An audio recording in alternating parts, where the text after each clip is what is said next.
You have one of the coolest names. You know, think so? I think so. And where does the song take you to? Just move your body. Yeah, no, that's I would say that's 2011. Yeah. 2011, my first year at Soul Candy. Okay, it's my first and only year at Soul Candy Institute of Music. There's no country in the world that can go up against us. Yeah. When it comes to DJ. Sure. It's an art. It's a craft for us. We need to use that thing to fly the South African flag very high in the world. Yeah. However, we cannot allow any one of us to come fly the flag with us and wabais. Oh, I won. You understand? So, and another thing, right? Congratulations. Thank you. Hey, music direction at Zee Nation Fest. I mean, what a big deal. Bro, I think it's very important to realize why certain people are at a level at which they are successful in the way they are. Zinhle is an amazing human being.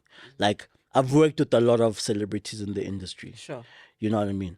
And I can see why that lady is always a chess move ahead. Because, number one, it's just how she treats people. We're all about sharing the facts and teaching the tricks. Let's talk all things about music, the life of music. Let's engage about the rhythm. Let's talk about our passion for melodies, sound, and those beautiful classics. Let's get educated about these decibels we oh so dearly love. On this podcast, we talk about these politics. Welcome to Music Politricks. Sanbonani, dimelang kere, exe, nagalina ke nabusi, baba kulu, baba dese, barike the queen of Pitori, and welcome to another episode of Music Politricks. This is where we learn and we just absorb all the facts there are to get in terms of music. We are here to, of course, teach all the facts and learn all the tricks. A big shout out to everybody on Spotify, Apple Podcasts, and on YouTube as well. We appreciate all the love. Make sure who you'd like to see and what kind of conversations concerning music you'd love to have on this very podcast. Now, one thing we know about South Africa, the DJ culture is huge. Now, there's one of two people you could be. One of those people who are like, oh my gosh, everybody wants to be a DJ. Or you could be the person who actually capitalizes on that and ensures that they are teaching the next generation of DJs. So that is who is in the building today. He's also a music producer, a DJ himself. And let me tell you something about him, okay? He will teach you how to DJ and something about music direction. Hey, the one and only Lebza the Villain. Hello, Boosie. How are you? I'm awesome. How you doing? Are you from Pitori? Ke tswa Pitori. Ko kae? Ko hae ko Akashia, ke khotse ko di ele ko Sosha. Yeah. Seriously? Yeah. And when like, if there's one thing I've always just been confused about, or like I was always that kid growing up. I was everywhere. I was raised with my grandmother in Tembisa Ivory Park 2. Yeah. My other grandmother was go Winterveld. Okay. The same grandmother that raised me was from Soweto, Molapo. So it's like I was that kid that's just hopping around. So school holidays, I'm here. They know me. Then I grew up this side. So yeah, I mean, everyone can claim me. I don't mind actually. And one thing about Pitori, music. Yeah, no, very well. And one thing about you, let's say, so oh man, the pleasure is all ours. We can claim you, and we want to claim you. Yeah. No, you can claim me. I don't mind. Yeah. Big shout out, man. Thank Musical you. Influences, ko Tembisa, ko Pitori, as you're growing up. Yeah, man. First of all, church was a big thing. My grandmother, like I said, nangisa ko ko IPCC. In Tembisa. So, yo, man, like the band was always so fascinating to me as a kid. I even used to cry and go sit with them on stage just so that I can see and watch them perform the guitars, the drums. So the music, the love for music was always there since I was a kid, you know. I think I then fell in love with DJing as the industry became more open.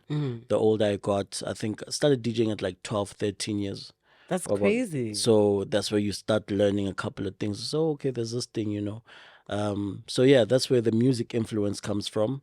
And yeah, I think church, I'll never, it was, and it was what, black churches, hours and hours in. Yeah. So it was like hours of just consuming the church songs, the hymns here and there. So I just kind of like fell in love with that. And it's so nice because go IPCC, wait see the worship. Oh man, like why feel? Yeah, no, I'll bet you there's that guitar, the lead guitar they like using. I'll never it's so distinctive to them, and that's what really, it's actually one of my favorite instruments. Ah, that is so cool. Mara wait Lebza mara wa phapanyana. Powerful DJing at 12. I have a very inquisitive mind. Yeah. I can say that. And I was lucky enough to be surrounded by older people who, obviously my grandparents, my parents, who were more liberated in letting me try different things, because in my family no one was doing music, no one was blessing things, but I was always the inquisitive kid, and they'll just support me and let me do it. So I think that's where Hupapa about the music came from, yeah. And that's very cool because then you were always the go-to sound guy. No connecting. Yeah, and it becomes annoying because you never really get to enjoy family gatherings. Yeah, dala music, play music there, you know what I mean? So, but I guess it actually molds you and, builds you into becoming the person that you actually are meant to be. You have one of the coolest names. You think so? I think so. And where does the song take you to? Just move your body. Yeah, no, that's I would say that's 2011. Yeah. 2011, my first year at Soul Candy. Okay, it's my first and only year at Soul Candy Institute of Music. That's where I actually studied music production and sound engineering as well. Because I mean, it's one thing to be self-taught or to teach each other kukasi production, but it's another thing to actually read up on it and try studying it and try understand what you're doing. So I got enrolled into Soul Candy 2011, and as I'm enrolled in Soul Candy, they were dropping an album called Candy Roots, which had DJ Mpoza, Hypnosis, and DJ Cuba. And the biggest song on the compilation or the album was that song by DJ Mpoza, Just Move Your Body. So now we get an email from the school, but we're looking for extras. People going to play extras in the music video. And can you guys please just send us pictures of yourself? And we'll see who will pick for the music video. So I don't know, it was cold that day. So I'm wearing a jacket and I'm wearing a scarf and I've got my headphones on. So I just take a picture and I send it. I get a call from the director of the music video and say, yo, bro, I've got a dope role that you need to play in the music video and you're going to play the villain. And then when we got there and I was obviously playing as the villain, during like cuts and breaks and stuff. So we're sitting there as guys, Cuba, Hypnosis, and DJ Mpoza, Raja full chicken. And then they're like, bro, what's your DJ name? I'm like, I don't know, I just go as Lebza. And they're like, why don't you just add villain there somehow? Because now you have a dope story to tell. Yeah. And I was like, oh, actually. Then I sat down and I wrote Lebza, villain, Lebza, villain, Lebza the Villain. I was like, that has a swing to it. So I just ran with it, and little did I know, we're actually taking it to the top. Yeah. Honestly, you really, really are, and it's just that thing, man. You know what I mean? It has a ring to it. Like Lebza buyer, but the minute you say Lebza the Villain, it's like, Done. Definitely we know exactly. Yeah. And you're a marketer by profession as well. How did then the marketing stuff start? How did that get in the picture? So, as much as parents can be liberated and support you, look, my dad is in the military, so he was the very strict dad, and he was like, okay, do your music stuff, but I want school. Okay. Like, I want some sort of school. I don't care what you do, but do school so that I can see, okay, you have a head. And I said, no, let me study marketing. Then it's going to be linked to actually being a brand and what I want to create overall, And he's like, okay, cool. So I went to immediately after Soul Candy, I graduated and I went to Boston Media House in Sandton to go study as obviously do the media course, but major in marketing. Okay. So then I majored in marketing, and that's where the marketing thing started. I started understanding branding more, started understanding positioning more, the psychology of selling and Sure. marketing to people. Then I worked for a company called HDI Youth Marketeers for a year. Then it was like from there I was just like, learning, and mostly everything that I've learned has been implemented in my career. Because now I know how to create something and know how to market it properly, know how to make it look a certain way, plan events, and all those kind of things. But in this day and age, I mean, people go to YouTube, people have these short courses, they're doing various institutions, others even are just for free. Is it really important? Is there value in going to a traditional institution? I think there's more value in education generally. Cool. Whether it be traditional, whether it be formal or informal. There's a lot of value in information and education. So education will always be very important, whether you get it from we from the township. Sure. Most of the education about life, we used to get it from the guy who sits at the corner. 100%. You understand? And that was no textbook. It was basically sitting with the guy every single other day when you come back from school, because he's there and he'll just literally talk about life, talk about what's happening, and you would learn a lot. So education is not necessarily about opening up a textbook and reading. Your mind stretches beyond whatever you can imagine. So education is always important, whether you're going to get it at the side of the streets or you're going to go wherever you're going to get it. Just like try your best to always be educated. So it's not the form of education or the medium of education. It's like it's just literally expanding your brain wherever you can. So I mean, there are people I know that have never been to a classroom after high school. Yeah. You understand? But they never stop learning. You understand? So it's just also based on what really works for you as an individual. Yeah, and at the same time, some people who have never been in a classroom are great teachers. Yeah, exactly. Yeah. Because they keep learning. And learning, like I said, learning as it takes book fair. Sometimes it's even watching other people do certain things you learn. You say, no, I want to move like this as well. So, the education part... let's not lie to each other. It's very important. Sure. It's just don't limit yourself how you get the education. Tell me about DJ Sliqe. DJ Sliqe. Oh man, yo, Sliqe, dog. Injaya, Miss Sliqe. Sure. Bro, like you just mentioned his name and my heart just melted. So what happened was when I was still at Boston Media House, I think during my second year, Sliqe was part of the judges that was doing the Red Bull competition called UJ, Bunton Road and Kingsway. So obviously we get called in to come audition, whatever, So I go there, I audition, and I get to I think top 5 or something, and then the main event was going to happen, go Bunton. Bunton has that open area, Mola, just before UJFM, more canteen, Mola. They have this big open area. So Red Bull gets there, sets up everything, and it's the finals. And we get there, we play. I didn't win, the competition. But then Sliqe walks up to me after that and says, bro, I've never heard anyone play like you. Ever. Wow. I need you. And at the time, Sliqe was hosting VSS at Liquid Chefs in Rosebank. Yeah. He's like, no, I host this thing called Liquid Chefs, and I need you to pull up. And also, mind you, at that time for me, I've never really played in the North or SmackDown,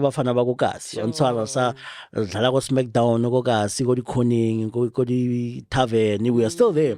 But for Sliqe to pull up to me and like, yo, come play, that is so was literally him introducing me to the North market. Yeah. Little did I know that was basically about to literally introduce me to the market. When I got there at VSS, I played once, and then after I played, the manager of VSS, who was entertainment manager James, said to me, bro, you know that it's not only Saturday that we host Thursday, Friday, Saturday, Sunday. Wow. So I need you for maybe a Friday night or whatever. Now I become a regular at Liquid Chefs because of Sliqe. Yeah. So now I'm playing more than what Sliqe had actually brought me in for. Yeah. But you must know that in every performance that you are as an artist, no stage is too small.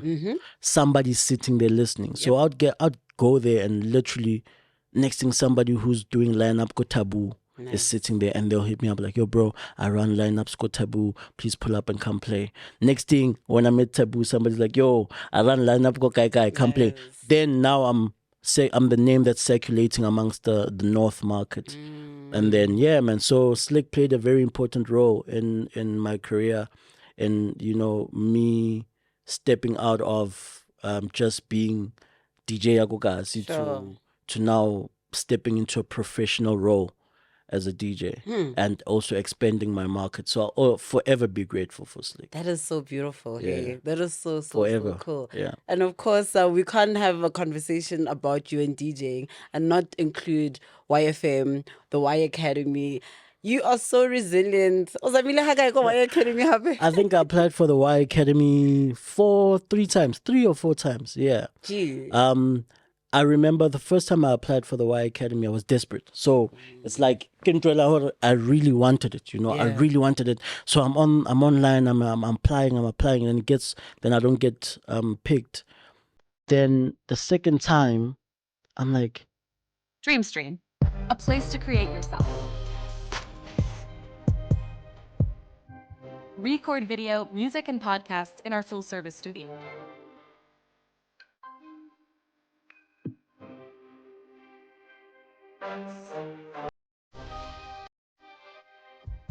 Record video, music, and podcasts in our full-service studio. Dreamstream, a place to create yourself.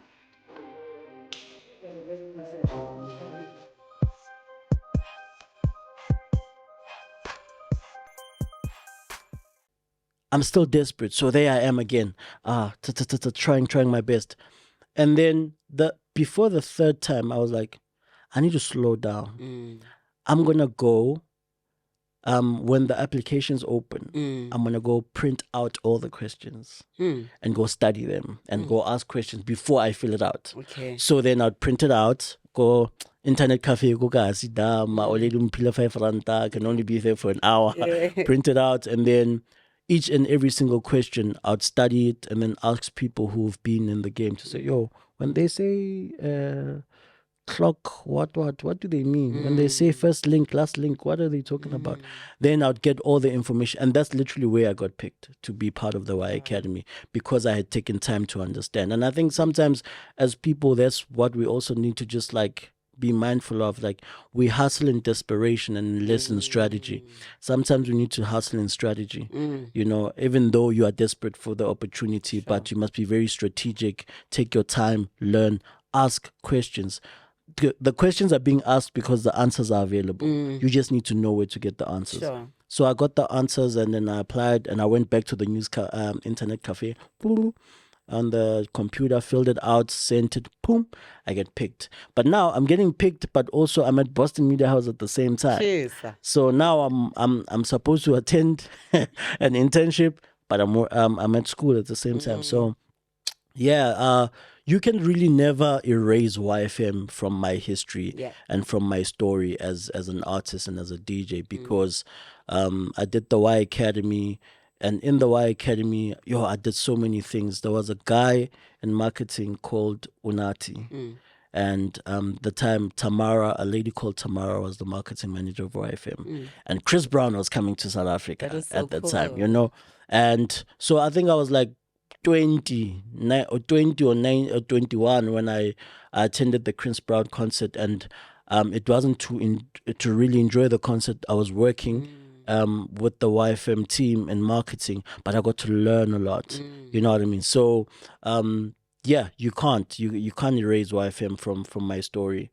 Then fast forward, after the Y Academy, I didn't get a job at YFM because I was that guy that just knew a lot of things. I was in marketing here and there. Next thing I'm there. Then so they were like, okay, so where do we position you? Only when Stapora Tsepo, who was doing at the time he was the head of the Y Academy, and then got the opportunity to be the programs manager of YFM. And then he was like, yo, I know exactly who's going to kill that YTKO Fridays. After Shimza, I know exactly who's going to kill it. So he picks up the phone and he's like, yo, Villain. I'm like, what's up? He says, oh, I need to see you now. And I'm at work that time. He says, I need to see you now. I don't have a car. So I asked this one guy in the office, Hannes, Afrikaans guy. I said, Hannes, please borrow me your car, bro. Where you going? YFM. Hey, but you at work. He said, no, just take it. So I took his car, big Bucky, and I'm a small boy.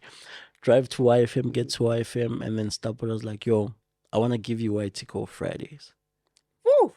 Oh, I think I'll never forget the day, because a part of me knew while I was heading there, but it's like, you know, when you know something's going to happen, but it actually happens. It's like the goosebumps are like, shoo. I was sitting there so happy, but so composed, you know. And he says to me, yeah, but it's not paying.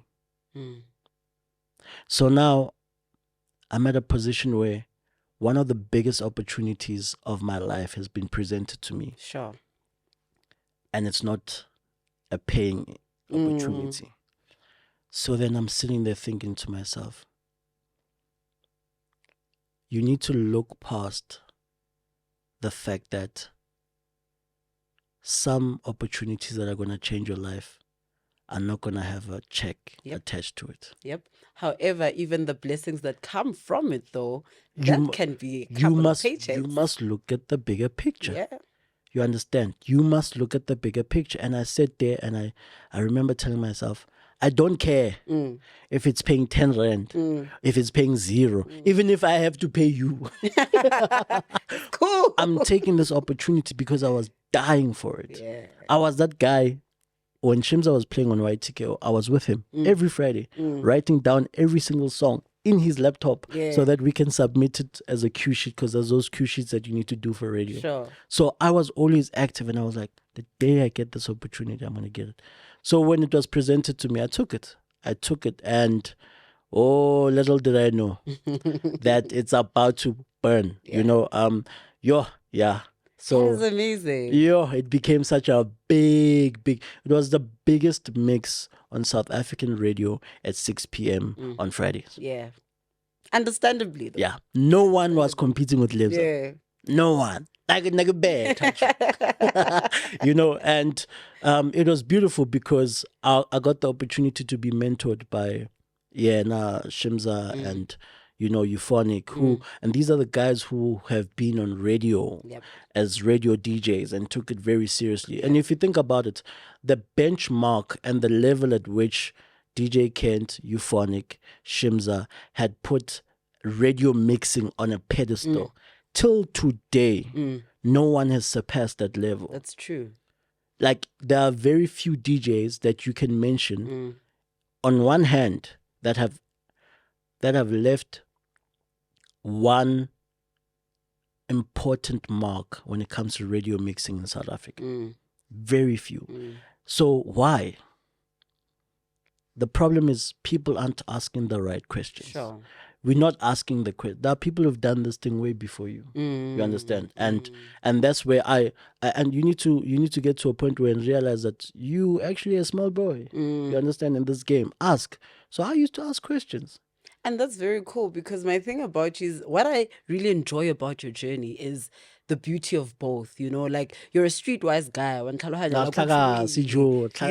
but at the same time, you're like book wise, like book smart as well, you know. So how you actually incorporated the two together, even before YFM, when you were at YFM, you know, because you did a lot of stuff for Promo Idea. You know, you produced for her? Yeah, well, I wouldn't say produced, but I would say Pearl was a young was a younger version of herself, you know, and she was having a lot of fun. And she was hosting the late night show. Yeah, that You was understand? a cool show. That was a cool show. I think it was, I forgot what it was called.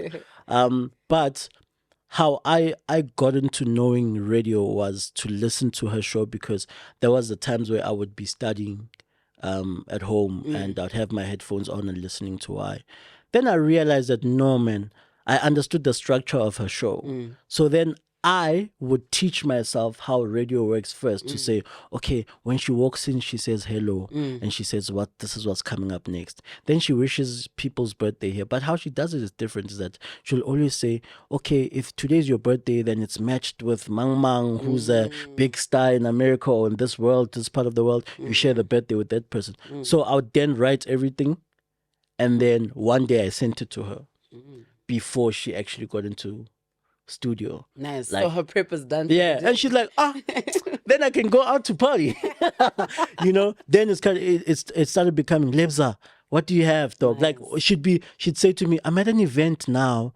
Do you have prep ready? You know? And then I'm like, of course I've got prep. And also I'm in high school at that time. So for me, it's fun, this thing, you know. And that's when she started inviting me over to the studio. And now you must know the security guard. No, okay, low chasing of 5. Sure. Maka chasing of 6 or whatever. Ngeno munye ngo 6. Okay, ma oli do clean. You need to know those people. Yeah. They Very know important. they know who's getting fired. Yeah. They know who's getting hired. They know what's happening next. They saw the file of whatever event is popping.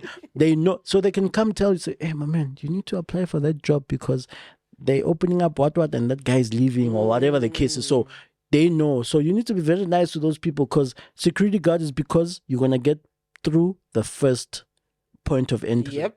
Ma oledu wa cleaner is cause what's Yes. wa building. Yeah. You need to know those things, you know. So just be nice to them, and your hustle becomes very a bit easier. So yeah. That is so cool. It's also giving holistic person, like, you know. Yeah, as no. mold for- The best way to learn any environment or any country, any new place, is to learn it from the people on the ground. Yeah. You know, you wanna know what's going on. Don't try speak to the manager. Number one, they don't have time for you.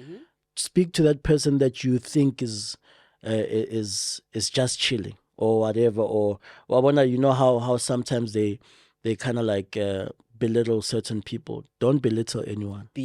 Don't everyone is a main character in their life. Yep. You understand? So you don't belittle anyone, and before you are a superstar, before you are a whatever, you are human. So always try function from the human qualities, and you'll see a lot of things. For real. So, And you also just never know what pearls of wisdom that could change your life that they could give you. Exactly. Yeah. Always. So yeah, man, you're taking me back, because I remember all of them. Because the reality is, look, you're doing so well right now, you know, and sometimes it's so important to understand the journey. You know, sometimes someone would discover you, maybe someone discovered you for the first time yesterday. Yeah. You know, oh man, meanwhile, you have really, really been working hard. Yeah, no, I think it's important to also just understand that, you know, we hear this all the time, that overnight success is made after 10 years or whatever the case is. But the truth of the matter is, life is a journey. Yep. And you can't just look at somebody who becomes something today and decide that they were born yesterday and then fast forwarded to the age they are right now and became something. No, there's a lot of gaps in that you are unaware of in their life. And also, not everybody deserves to know the story. You understand? Like, some people, okay, give them whatever they want to think about you. Just let them think. But you know, and people that know. You understand? And that's all that matters. Absolutely. How did it come about that you became that person who's like, or rather, you didn't become the person who's like, guys, it's okay, South Africa, there's too many DJs. However, you saw an opportunity in that. You know, when did that actually come to your head and that spark came? So I'm not the first DJ, and I'm gonna put this on record. Yes. I'm not the first DJ to teach people how to DJ. That's true. That's true. You know, there's been a lot. I mean, Zinhle's Zinhle done had it. the Fuse Academy. Christos has a school. Yep. Even Soul Candy had DJs who were teaching DJs how to Yeah, DJ. I know Dino Bravo's doing Dino something as well. Dino Bravo is also doing amazing in that space. There are a lot of people. I don't know. Yeah, why ya Lebza ile You know why? such a loud one.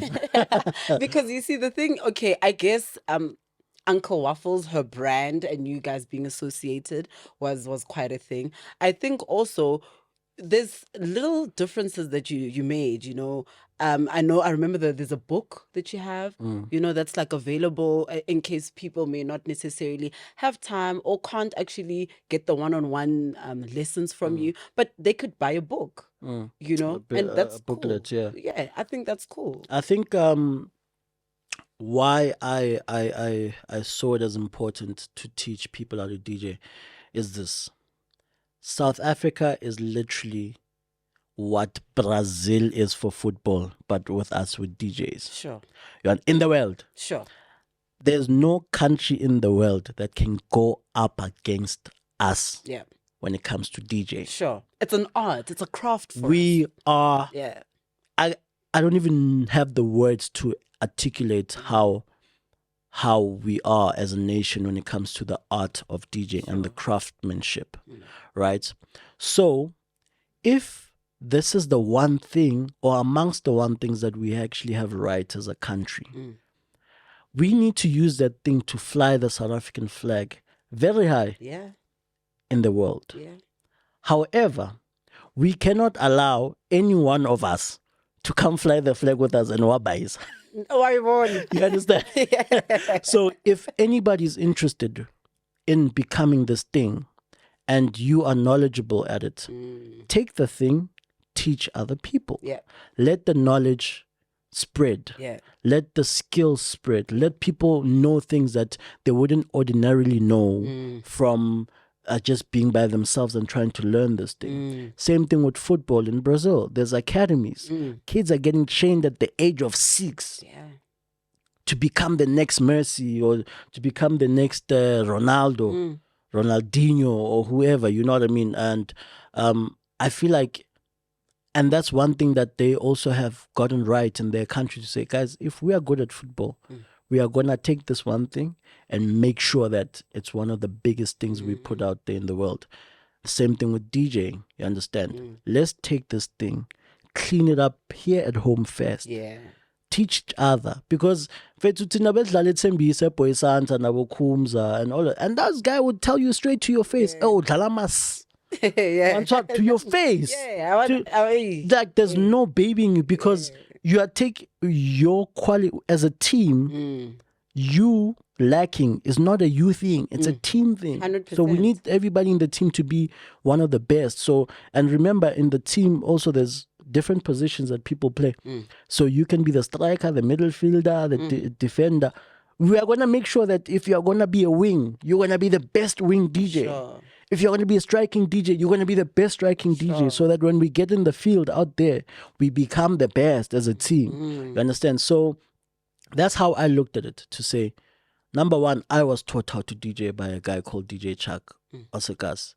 You know, why am I not teaching other people? If I've got the time to do so, Why not? Why not? Well, if I can find, and also, like, here's another thing, is that let your passion also be your income. Yeah. Now that I'm passionate about DJing, I'm passionate about teaching people, that too can be an income. You understand? And people are very much willing to pay to get the knowledge, because they, number one, value the kind of person you are in the industry, the kind of name you've built for yourself, and people will always value something they pay for. So when they pay for it, they'll take it seriously, they'll value it, you understand? So for me, it's actually more of, let's fly the South African flag high using this thing that we've gotten right. Because with this thing, we'll be able to break into new markets, put our names into new spaces.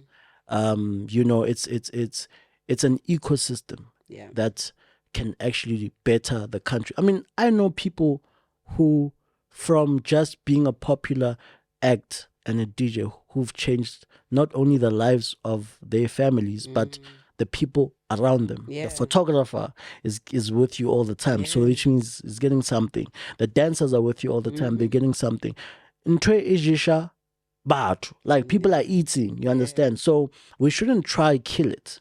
Absolutely. We should never try say, everyone wants to be there for we are closing the doors and people mustn't DJ. No, it must be, man, things are so tough for people. And here's one thing that we're actually getting right, that people can earn a bit of income. They can take care of mama and Lini. They can bring food back home. They can pay school fees for the cousin or the little sisters or little kids. Let's push more of it. But let's make sure that it's quality. Yeah. You know? It's very, very important. And I also love the fact that you like just the perspective of hore. It's not like a random hobby or just something failure, you know. This is an actual business. Yeah, you know what I mean? It's very important to see it that way. Like anything, you know, like any other skill or whatever, it flows both ways. If you treat it as a hobby, that's fine, that's up to you. You can still treat it as a business, that's also up to you. You know, so now I think what I'm really against is for people to say, yo, there's so many DJs, whatever. There's not enough. And there's so much music. That's the more DJs we have, it's actually good for music. Absolutely. You understand? That is very true.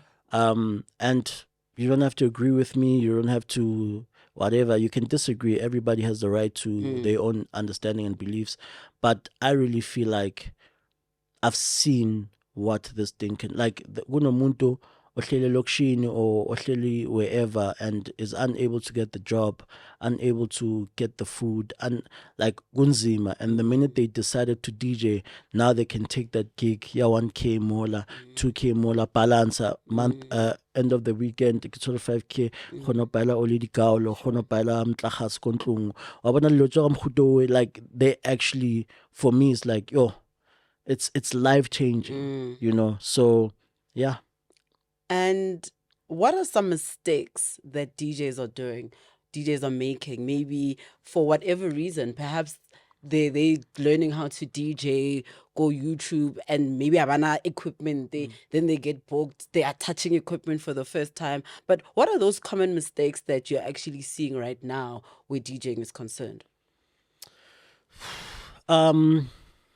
Common mistakes, I would say, you know, sometimes people get lucky. You know, people get lucky where your career just takes off and you are becoming this big DJ, whatever. The common mistakes is not going back and investing on the same craft that put you there. DreamStream, a place to create yourself. Record video, music, and podcasts in our full-service studio.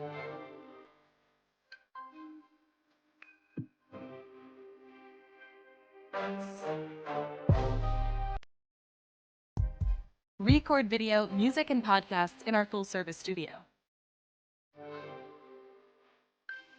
DreamStream, a place to create your sound.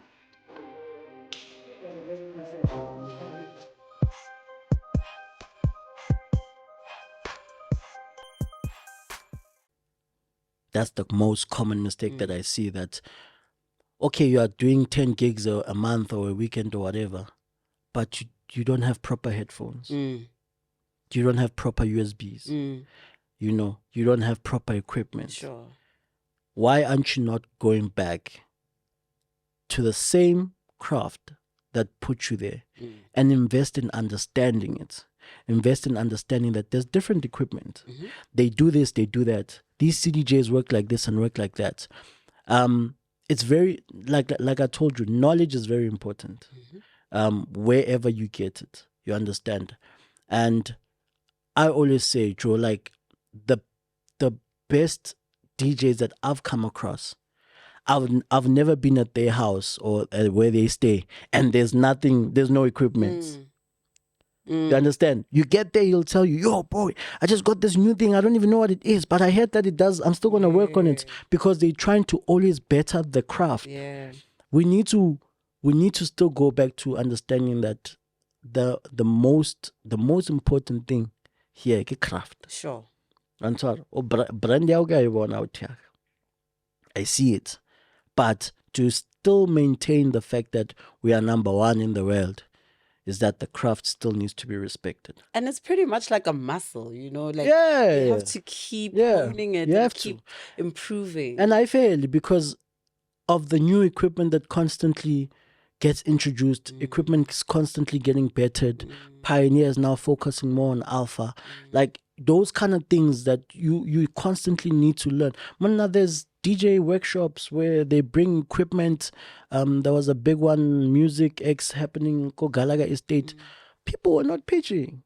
Hectic. How do you not know that pioneers there, global pioneers there, with all the equipment available to anybody to touch and all of these things, but you are saying you are this thing. Ejo, I'm sure Lady Dog Tadia, when there's new technology to do something in your practice, you go learn about it to better your own skills, and you'd even take a extra course just to Yeah. understand certain things. So the craft is always what we need to hold like very high. Okay, how much do you charge to teach people how to DJ? How much is your booklet? How does Yeah. it all work if people want to actually get in touch? So I mean, charging is charging to transfer knowledge is a very tricky thing for me, Okay. because go na le ba kgonang go le ba ba sa kgoneng. Okay. Then go na le ba ba this trade exchange, where I'm actually using my DJ lessons as a bartering system. I see. You understand? I see. To say, okay, wena, you need help here. Nah, I need help in this space. Zwagala. But for the ordinary person, I can say, yo, ki booklet, you want it? Or guy to sleep or whatever, just go home and study it. So it's always like, you need to be very mindful of how you can also play the game Okay. in terms of value proposition. Okay. Because there are certain people that I've taught that have given me value in other spaces. Because I also host events. I also do certain things. Those people are more, they names, when I put them on a flyer, it's like, oh, yeah, I'm going to go see this artist because they're either a bigger brand than you are, or they're a bigger pool, or whatever the case is. So you need to be able to create systems for yourself and create your own kind of like value propositions that you can use for bartering, because not everyone's going to be able to give you the coins. And also remember, I'm the guy that took a YFM job for 5 years that didn't pay me a cent. So I understand the value proposition. That job might not have paid me anything, but it gave me the kind of value that I can never erase in my life. So you need to weigh those kind of things as a person, because there's bigger things than coins. You understand? So, Pila, if someone wants to learn how to DJ from you, number one, is there any sort of value that can how le brand, how le celebrity brand a re tla bolela, mara wena o fetsa o thoma o tlo ntsha jang? Bukai? A di teng mo di social media, le tla di bona a di bolediwe strateng. Yeah, no, but I do post. I'm very transparent about it, so I do post. So you can check out my social medias, and you'll see the prices. If it works for you, we do it. If it doesn't, then there's many other options. Okay. Actually. Yeah. Okay. And another thing, right? Congratulations. Thank you. Hey, music direction at Zee Nation Fest. I mean, what a big deal. Bro, I think it's very important to realize why certain people are at a level at which they are successful in the way they are.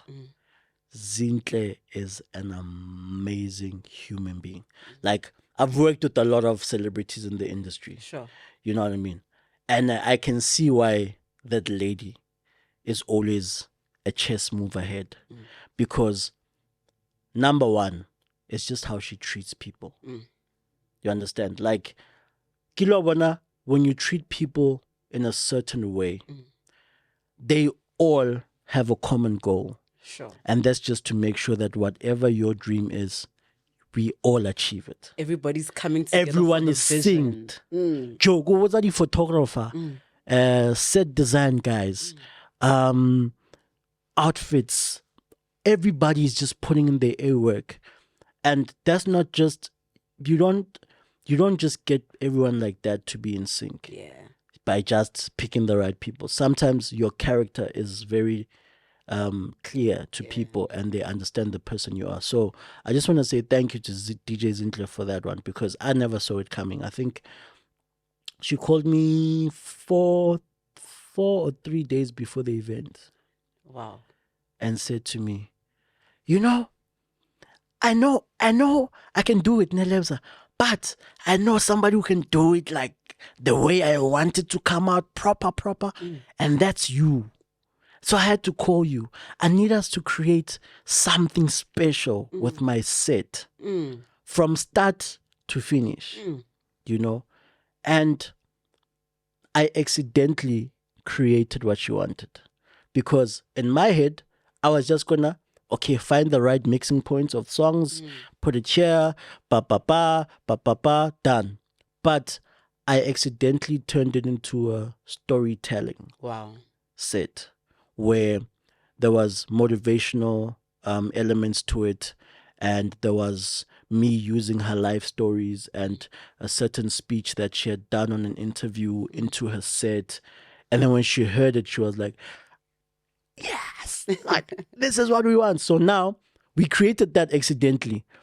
Crap, now we need the images to complement. Yeah. So now she also got somebody to do that. But music direction is basically being able to put together a performance or a set that musically flows properly, that is seamless, that also makes that also has an objective to say, we're not just mixing songs together. Sure. We're putting this together because this is how we want it to feel. Were you at Zee Nation? No, I wasn't. Yeah, I know you guys missed out. I missed out. I saw that. You guys missed out. It was beautiful, and I think the first segment of the set was basically about 10 years in the industry. So I got the voices of her speaking about 10 years in the industry. And then the second segment of the set was becoming the queen and being the queen that you are. The third segment of the set where, there's a shot where her and Murder actually on stage. Yeah. That's the one I accidentally created where there's a voice note in the background that talks about taking a risk and falling in love and whatever. And then the first song that comes after that is also a love song. Beautiful. So those kind of things are what you use in the musical direction to create a more authentic and more, I'd say, a more in-depth kind of set where it's not just we're playing music, but we're creating a whole show together. So yeah, man, that was beautiful for me to experience. Very high pressured, very intense. I can imagine. And it kind of also exposed me to other parts of me that I never knew I also had. Wonderful. To say I can move in this direction. This is how much I can do. This is how much I can push myself. And when it all came together, we were like, what did we just do? That is beautiful. Yeah, no, it's amazing. That is beautiful. Okay, Lebz, thank you so much for coming. It's only a pleasure. This was so insightful. And one thing that I've taken away from this is how beautiful your journey has been and how much preparation that you have had, because opportunities really, really have come to you because you were constantly prepared. And when you're not just chilling, being prepared, you are actually even preparing at times that you were prepared for other opportunities. So I think that's really, really beautiful. Thank you. And before you go, could you please just share two things, right? If someone wants to be a DJ, if someone wants to be associated with wonderful brains like you, what advice would you give them? And secondly, what impact is DJing going to have on this country and on the culture of South Africa? Yeah. You see, I can never predict the future. I can only talk for the now. So I think the impact that DJing is going to have on this country is evident right now. Look at what we've exported to the world.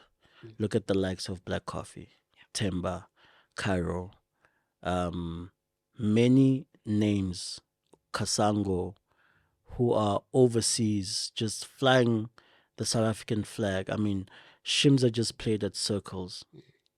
Do you guys even understand? Like, you guys, and I think that's what bothers me is that I don't think people understand the kind of wins these niggas are literally like hitting overseas. Yeah. These are big wins, dog. These are big wins. And there's somebody looking at that and saying, I gotta go. I gotta be the next. I gotta do it right here. So look at the impact at which the craft is currently having right now on people's livelihood. And you'll see that if it's taken care of, what it can do in the future. Right? What advice do I have for somebody who wants to be associated or like be in the same? At the end of the day, you just need to figure out what's going to work for you. Because it's one thing for you to get advice. It's one thing for you to be told this how, and things just don't work for you. And that's where we get caught up with sometimes. We get caught up with the fact that, I'm going to go ask what that person's doing. And no, find out what works for you. Yes, get the pointers, whatever, but always find out what works for you. And try your best not to listen to too many people, because people are going to give you advice based on their own personal experience. That's true. And life is not a manual. Awuna manual. Awuna duplication of life. Everybody is a main character in their own life. Beautiful. You need to focus on being the character of your life. So, yeah. Man, Steve Harvey ain't got shit on you, man. Besides the mustache. Big shout out. Thank you so much for coming through. Thank you for hosting. Thank you. This is beautiful. You're doing amazing. Thank you. I was watching a couple of episodes and I really wish you just keep going. Thank you. Don't worry about the numbers. Just keep posting. We have to. The thing is that, I can't worry about numbers, It's so important for us to tell what's happening in this music world, People love music, Joe. Like, South Africans love music so much. And there's so many things that people just want to know, Not because they want to be musicians or get into the music industry. Yes, there are those, but people love music. The one important thing that you're doing that's, I'm not sure maybe you're aware or not, is that you are documenting people on platforms that are going to last for a very long time. Sure. So there's going to be somebody's grandkids who are going to try see, Matala Lebza, what was he up to? And then going to find these kind of things. Sure. So you're actually doing you're playing a bigger role that I'm not sure you're even aware of. Not just about the music. It's about putting people on cameras, recording them, letting them talk about their journeys. Because, like I told you, I don't like doing a lot of podcast interviews, It really has to speak to who I am. It has to speak to what I stand for and what I'd like to be, also what I'd like to discuss, And like I said, you're doing a greater job, and congratulations. Don't stop. Keep going. Don't worry about the numbers. Post. Just keep posting. I appreciate that. That means a lot. Thank you. Thank you so much. Sure. You've heard it all from the one and only Lebza the Villain. If you want to come through here at Dreamstream, make sure you send them an email, info@dreamstream.co.za. Maybe you want to record a podcast as well, or perhaps you want to record your own music. It is dreamstream.co.za. Make sure that you press that subscribe button, and a big shout out to everybody that's rating us on Spotify and on Apple Podcasts. Kalina, Kennabusi, Baba Kulu, Baba Des, Bariki the Queen of Pitori, and Erona, we're outie.